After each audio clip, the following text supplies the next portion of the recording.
Welcome to the Journals of the Information Entrepreneur with Leadership Through Data. I'm your host, Jacqueline Stockwell. Each week, I'll be talking to information leaders across the world about topics from information management, AI, privacy, data protection, public speaking, and other essential skills. I call this podcast the Voices of Influence. My goal is to empower and inspire information leaders to step out of their comfort zones, be bold, be brave, and be beautiful. Hope you enjoy the show. So, David, can you tell me a bit about your background and your role in supporting emerging practitioners? Fantastic. Thanks, Jacqueline. Thanks for having me on today too, incidentally.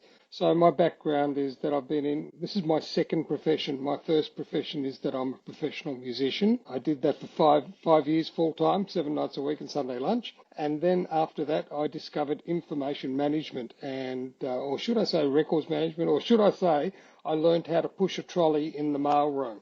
So that was my first job, my first foray. I was working for a company or organisation called the Australian Security Intelligence Organisation, the equivalent of MI5, the equivalent of the FBI in Australia. And based on that, I was there for 9.5 years, and I went through every job in that organisation in what was then known as the Information Management Branch. There was 105 people in the branch, and the whole organisation only employed 420 or 430 people. So 1 in 4 people managed information, and we're talking about before computers. So it was definitely BC, and I saw the first computer. It was a PDP 11740. A DEC PDP 11740 was introduced into that organisation. That was the first organisation that had Ethernet. They actually put an Ethernet cable through, in Australia we're talking about. First organisation that actually used Xerox Star Workstations, which was the precursor to the GUI, the graphical user interface, and the precursor to a PDP 11740 emulation on a graphical user interface, there was a lot of first things that happened in that organisation. The beauty of working for it was if you started from the ground up and you went through each of the different parts of the information management branch, you got a fantastic grounding in the basics of records management. You knew every function, and every function was a separate group of individuals. So I left the organisation as a records manager in charge of classification. So we had 12 classifiers, subject and personal classification. And the golden rule there that I had to teach these guys was the word consistency. So I didn't care if someone classified something incorrectly, as long as they classified it consistently incorrectly, because I can teach people how to do that. But when someone classifies something correctly inconsistently, that's a problem, because I don't know what to teach the rest of the organisation about how to search, retrieve, find information. So all of those rules, that was my introduction into records management. I did that for 9.5 years. All of those rules that I learnt then have not changed. There's nothing new in the world. All we've done is we've introduced technology. Things go a lot faster. Things go a lot quicker. What's really made things very difficult is that we've introduced new language that just confuses not only our industry, it confuses the end users. They have no idea whether to call something a piece of data, whether it's business information, whether it's a record, whether it's records management. In Australia, an example that I always use is that, even the government agencies get this thing confused. So we have different regulators in the financial services industry, for argument's sake. APRA, which is our prudential regulator, they refer to what we would call records as being data. In their act, they use the word data, but everything that is underneath that is everything that we know as being a record. You go to ASIC, which is our Securities Information Commission, another regulator. They use the word records, which is fine, and it's exactly the same as our definition. You go to the Australian Taxation Office, third regulator, they refer to it as record keeping. Now, it's fine, the definitions are all exactly the same, but the language becomes very confusing to end users. And I think if there's anything new that we have to do, we have to be the translators. We have to be able to translate those business requirements in such a way that organisations can then understand what their roles and responsibilities and what their obligations are in relation to information records management. Sorry, that's a long-winded introduction, but that's what I've learned. So I started in this industry in 1978. So I'm coming up on, what's that, 53 years, something like that, 54 years, whatever it is. It's a long time. And I think, as I said earlier in our preamble, I'm thinking about retirement, thinking about it. Thinking about it? You told me more that you were doing more than thinking about it. Well, yeah, yeah, I'd love to say that I'll do it, but I just know that I'm very passionate about the industry. I'm really passionate about the industry. It's one of the reasons why I kept on working for this long. Yeah. I didn't have to, but I wanted to. It's such a good industry to work in. What do you think, except what you just said, because I think the language is a really key thing, but what other Yeah. common challenges do you find for practitioners in information management? I think one of the things that I often talk about in these types of presentations is just how old the profession is. When I talk about records and information management, it's got to be, if it's not the oldest profession, because there's other professions that people have often said is the oldest profession in the world, it would have to be one of the oldest. So if you go back to the Egyptians, to the Indians, some of the historical records, the Egyptians talked about permanent records and temporary records. Permanent records were etched in stone, hieroglyphs, and temporary records were etched on papyrus. It's basic common sense. And the Egyptians we are now talking about AI. AI is, the buzz way of doing things. But underneath it all, there's a set of rules and regulations that you have to know to put in place for AI to become useful. So in the days of the Egyptians, when they were building the pyramids and stuff like that, they have agricultural records that are etched in stone on the pyramids talking about, this particular year was going to be a very fertile year because there was going to be an abundance of rain and the River Nile was going to flood and silt up the banks, and therefore, this is the year that you should be planting a good harvest and expect that in 2 years' time you will get a bumper crop. They could predict, they had predictive analysis on what was going to happen with the weather, with the rainfall, with the wheat crops, how much grain they were going to collect, the storage that they needed to keep.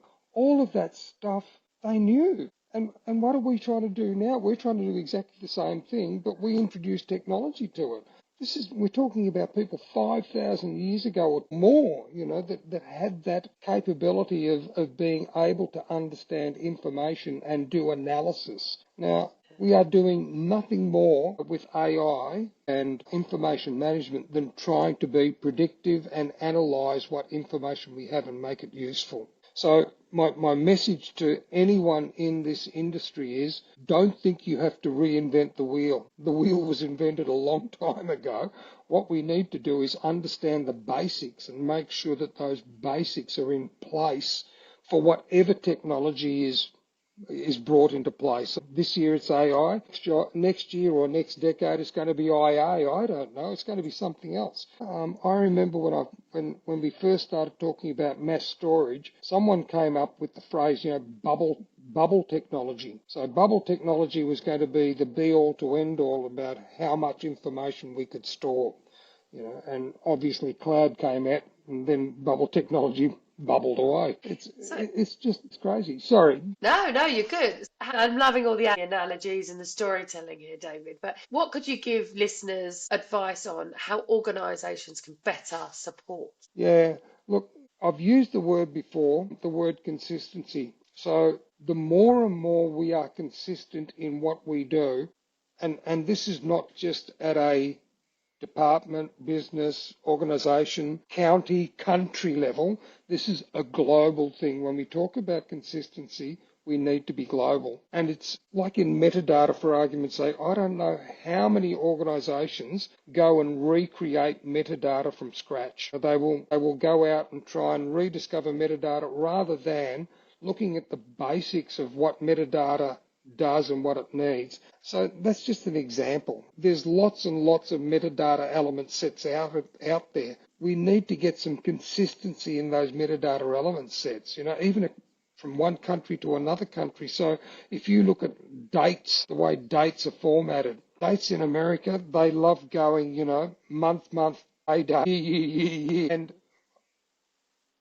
that's not the way I've learnt to do it. I mean, from my perspective, we should always follow the Gregorian way of doing it. It should be year, month, day, because that's a perfect way of sorting out information in a logical sequence. So don't try and reinvent metadata. As much as possible, it should be the universal way of looking at metadata.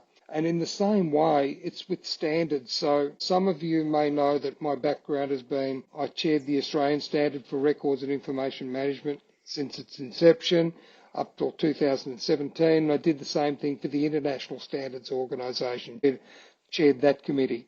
Both of those committees, there's in excess of 80 standards. In fact, I'm not sure the final number, but there's a lot of standards that have been put there. If you need to have consistency, then use the standards as much as possible. Rattling off numbers, 16175 on the design and implementation of record keeping systems, 489 on what is records management, 300 on the management system for records. All of those are now becoming very powerful tools, not for the records management fraternity so much, but for business. So one of the things that RIMPA is doing that I'm happy to say that I'm working on with Peter Sweeney, who also works for RIMPA, is coming up with an accreditation system to accredit third-party auditors to be able to audit for the management system for records, 30301. So it means that not only will organisations be able to get a 9001 certification for quality, or 55,001 for asset management, or 14,001 for environment, all of those, and there's a whole host of management system standards. The management system for records is part of that suite. So 30301 is absolutely important. RIMPA is the organisation that will be able to accredit third-party auditors to actually come in and certify your organisation for records management. And that's really important. Really important. Really important. Yeah, 100%. So I'm just going to kind of take... Sure. Go on. I was just going to encourage everyone, if you want to know about standards, go up to the ISO website and have a look at ISO TC 46 Subcommittee 11. Brilliant. There's some really useful tips there. So I'm just going to bring you to emerging practitioners. Obviously, I can hear your passion and I can hear all the years that you've been in. But as a profession, we're really trying to get more and more people, younger generations, into the profession. What incentives and things have you been working on to get practitioners, new emerging practitioners, into the industry? Yeah, that's a really it's a really important question, and it's sort of, there's two things that I'm passionate about. One is the education system itself. How do we actually ensure that we can? I'll give you an example. Sorry, I'll pull this back slightly and just give you a quick example. When I was growing up in the industry, my kids, like all kids, will ask their parents, "Oh, Dad, what do you do?" "I'm a records manager."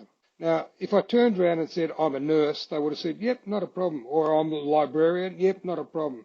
I'm a doctor. "Yes, Dr. David." Yeah, all of that stuff. I say I'm a records manager, and they turn to me and they look blank and they say, What is that? No idea. And yet, as we said earlier, it's one of the oldest professions out there. People were practicing this stuff over 5,000 years ago. Yet, our education system, I can't quote about all the other countries, but I'm fairly certain it's similar. It's not in the education curriculum yet, and I think it should be something that we definitely should be encouraging. At least I'm very supportive of that. Seeing if we can actually get secondary level education to recognise this is a basic function of business. It's something very basic in business, and unless you understand it, your business, when you actually get out there and start working, you're not going to understand what your responsibilities are. In the old days, going back to when I was starting to do this stuff, it was a real specialist stream, and everyone that was in it sort of stuck in it and kept on going round and round. These days, we've devolved all of those responsibilities out to the end user, and we haven't given them the tools or the knowledge that they need to actually do the job. People are still brought in as specialists to fix problems rather than the business actually understanding this is a basic function like accounting or like HR.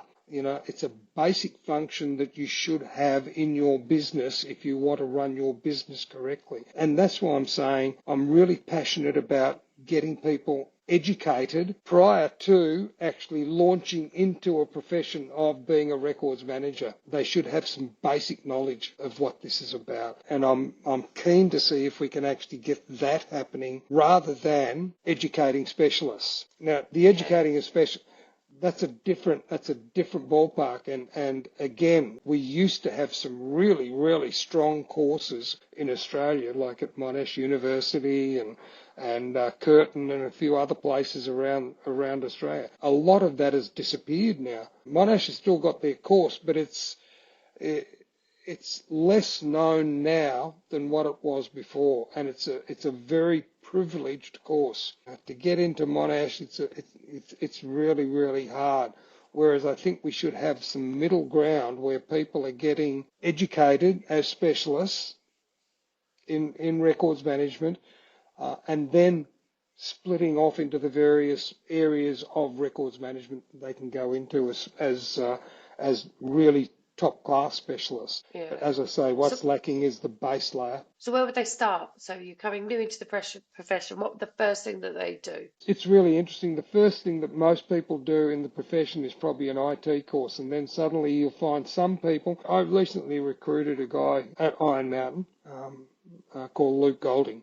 Now, Luke fell into information management because he was actually doing analysis on IT. Now, the guy's fantastic, but he's fallen into information management rather than information management. I want to do that. So, and that's not taking away anything from his skill. His skill is fantastic. But if he knew about it, would he have actually chosen that as being a course of endeavour? And that's where I think we're lacking at the moment.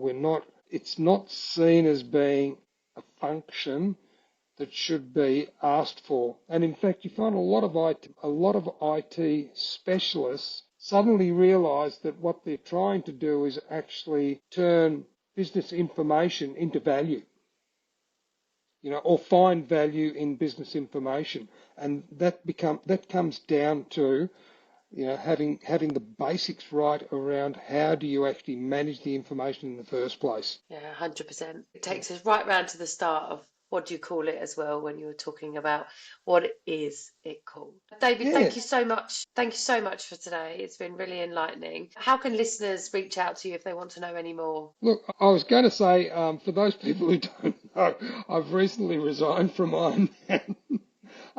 The time came for me to move on, and we parted ways. So I'm currently moving to Italy, but my personal email address, you can always get me on my RIMPA email address. I'm still a board member and an executive director for RIMPA, so it's david.moldrich@rimpa. If you want to reach out, happy to chat that way. I'm on LinkedIn. If you want to look me up on LinkedIn, I'm happy to join the fray there. I think I've got about 6,000 people that I chat to occasionally. Happy to join in that way as well. Beautiful, beautiful. Thank you so much for your time, and thank you for everybody for listening. Thanks. Thank you for listening to the Journals of the Information Entrepreneur with me, Jacqueline Stockwell. I hope you found this episode inspiring and helpful and have some takeaway tips that can be useful to you. If you liked this episode, please like, review and share it with your friends. Your support helps us reach more information leaders to stay inspired and listen to great content. Want to test out your strengths and weaknesses and measure it against our Empower framework? Please complete the scorecard. It's a great way to improve and evaluate evaluate your skills. You can find the scorecard at the end of the description of this podcast. Stay tuned for a new podcast every Thursday, and remember to be bold, be brave, and be beautiful.